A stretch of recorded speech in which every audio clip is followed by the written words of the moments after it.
into the unknown, into the unknown, into the unknown.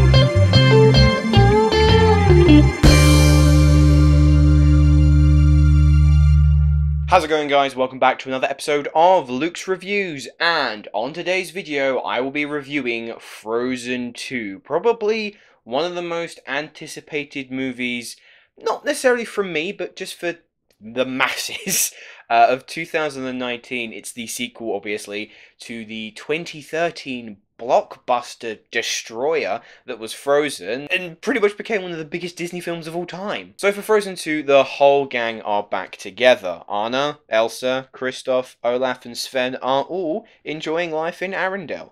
Kristoff is plucking up the courage to propose to Anna.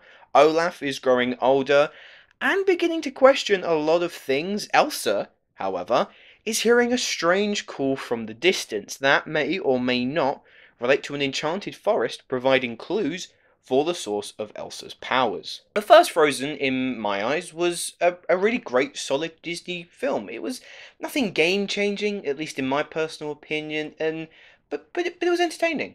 But nowadays, you typically get two people whenever you reference the first Frozen. You either get people that's claiming it's childish and overhyped, or you get the other side of the coin of people going, it's the greatest Disney movie ever, and if you don't agree with me... That's pretty much how it goes. Like I said, I thought the first film was pretty good. It had a good heart, really amazing songs, and a really sweet message inside. Personally, though, I wasn't clamouring for a sequel, and I think the trailers kind of looked a bit underwhelming. So how did it turn out? It's bloody brilliant. I really loved Frozen 2. In my opinion, I think this blows the first film out of the water. I think the most striking aspect about this film is just how much it's matured. Like the audience, from when they first watched the film 6 years ago, it's grown. It's really not one of those typical beaming, everything's great Disney affairs of just, for the first time in forever, love is an open door.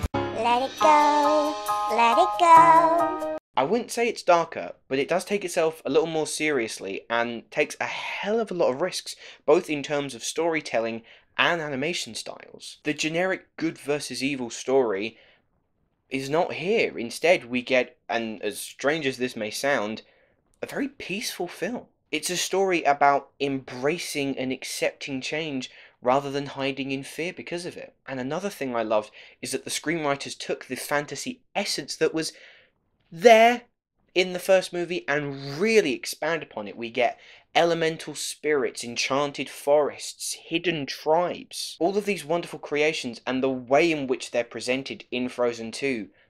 It's pretty rare for a Disney movie to be just so relaxed, and it certainly never tries to play it safe, and that's quite a risky move for a billion-dollar property. There's also, and this is to be expected, an amazing attention to detail for the animation.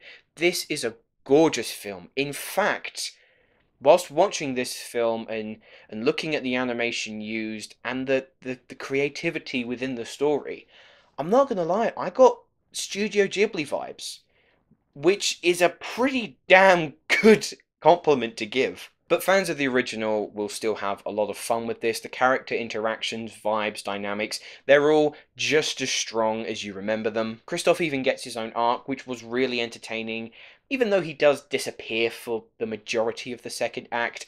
Olaf has kind of grown a little older, and he's now beginning to question pretty much everything.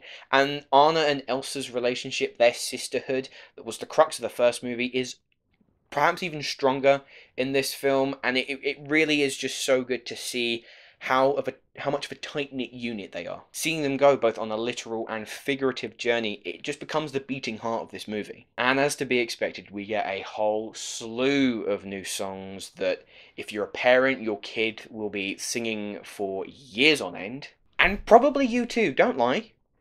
You've sung Let It Go once on your own, in the mirror. Pretty much every main character here gets a solo. Elsa gets 2 because she's voiced by Idina Menzel, so duh. And all the songs here are fantastic. Kristoff gets given a really ridiculously cheesy 90s love ballad, and it's hysterical. It's so ridiculous that it is probably one of the funniest things in the movie. Olaf gets another song about growing up and the sense that may or may not come with it. And Elsa gets 2 big, powerful ballads, and even though I don't think they quite touched that immediate legacy that Let It Go had, they do come so bloody close. And I can see probably both Into the Unknown and Show Yourself getting a Best Song nomination come awards season. I really did love Frozen 2.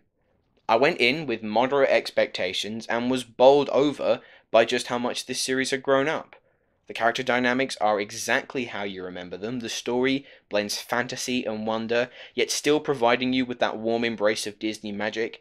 Everything from the songs, the humour, the heart will make your heart soar no matter your age. Overall, I'm going to give Frozen 2 a 9 out of 10.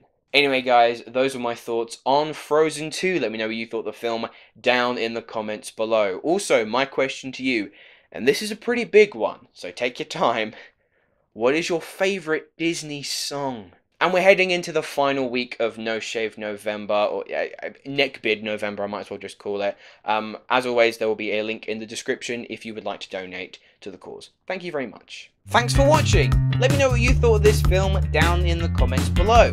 If you have enjoyed this video, please hit that like button and subscribe to my channel if you haven't already. The links to all of my social media accounts are in the description below. Many thanks for watching guys, and I shall see you in the next video.